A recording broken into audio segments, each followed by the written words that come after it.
para tugunan ang dami ng mga mag-aaral na hirap o hindi pa rin makapagbasa. Inilunsad na ng DepEd ngayong araw ang Catch-up Friday. Nakatutok si Chino Gaston. Kada Biyernes, pag naririnig na ito sa San Roque Elementary School sa Marikina City, itinitigil ng mga estudyante ang anuman ang kanilang ginagawa para magbasa.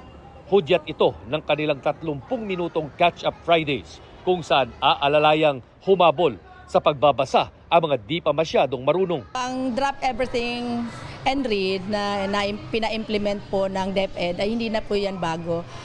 Actually, matagal na po yan, kaya lang po ngayon in-enhance. Sa Pinyahan Elementary School sa Quezon City, dinatnan naming nag-oobserba ang School District Supervisor sa kanilang Catch-up Friday.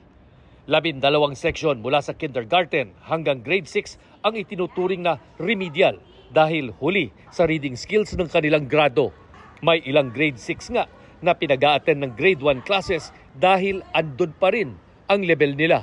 Now we have to start from zero. The mga non-readers talaga na kinater namin because this is now the effect of the pandemic na maraming learning loss, especially on literacy and numeracy. Nagkaroon din ng sabayang pagbasa ang mga grade 1 students sa Samal North Elementary School sa Samal, Bataan. Pati na rin sa ibang mga probinsya. Kung tutuusin, kabilang ang reading sa mga subject kung saan nag-improve ang mga estudyanteng Pilipino ayon sa 2022 Program for International Student Assessment o PISA.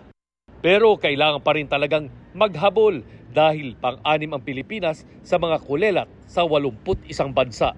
Kailangan pa naman ito para sa mas mataas na antas ng pag-aaral. Nagpo-focus tayo sa mga foundation skills on reading at ito nga ang Catch-up Friday, ito yung support of this curriculum para mabigyan natin ng opportunity yung lahat ng ating mga learners to start loving reading. Isang impact assessment ang isasagawa sa katapusan ng taon para malaman ng DepEd kung kailangang ipagpatuloy ang Catch-up Fridays program.